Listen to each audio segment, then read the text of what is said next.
Newport. By the time the Boston Celtics opened practice to the media Tuesday evening, the stars had already taken a seat.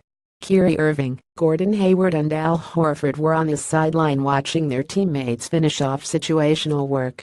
The 5-on-5 action might have been more exciting with Irving and Hayward running a pick and pop, but the Celtics still had a notable lineup on the court: Marcus Smart, Terry Rozier, Jaylen Brown, Jason Tatum and Aaron Baines. At least when Stevens decides not to stagger Irving and Hayward's minutes, it's not a stretch to wonder if that could become a regular second unit. Beyond that, the group provided an early reminder of how much stock Stevens is putting in traditional positions these days. Not much. Asked about Tatum's spot in the front court, Stevens replied, "I didn't even know he was playing in the front court. He was one of 4 players with a rolling 5. All of those guys are about the same as far as how we are trying to play. Wait, they're all the same. It's not necessarily a front court or back court, it's just a basketball player," Stevens said. "Tatum will play, and if we have to put a number on it, he'll play anywhere from 2 to 4. Welcome to the 2017 Celtics, where positions are slotted by number, only if we have to put a number on it." After ranking 27th in defensive rebounding rate last season, the team loaded up on long, versatile athletes instead of traditional size. Stevens doesn't have anyone within an inch of 7 feet and will be able to choose from just 2 6'10" 10 players, Al Horford and Baines. The hope is that interchangeability, mobility, and perimeter size will make up for the lack of old-school big men.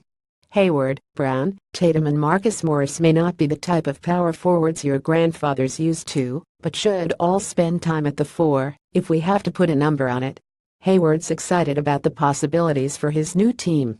"There was a lot of interchangeable positions in Utah as well.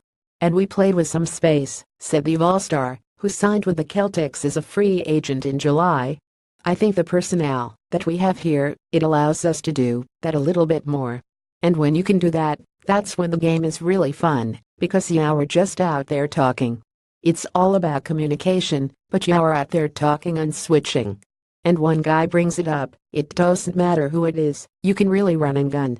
So I think that's going to be a weapon of ours, is having so many playmakers, having guys that can do so many different things. And it should be fun." The Celtics lost some of their versatility after trading Jay Crowder, but still plan to play a number of long, skilled dudes at a time. They have a load of perimeter players comfortable posting up and a host of taller guys who can thrive outside. If they start Horford and Morris in the front court as basketball players, their first unit will only include guys who can handle the ball well enough to make plays. It sounds like Stevens wants to take full advantage of all his team's skill.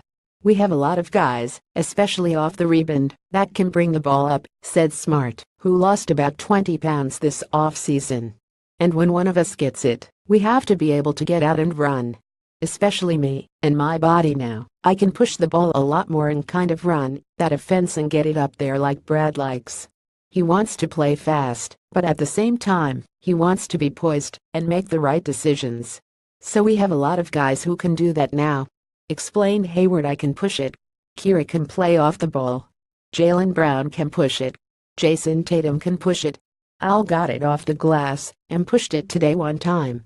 Like I said, it's really fun when you don't have to worry about that, and you can play a little bit faster too, because you can just fly it up the court. Defensively it's really good too. A lot of switching can cause a lot of havoc, disruption. So, like I said, it should be good." The scrimmage lineup reference above was just one unit used on the first day of training camp. It didn't necessarily suggest anything about the regular season rotation. But it did give a glimpse of the Celtics' plan. They're young, athletic and flexible, and intend to utilize all of those traits.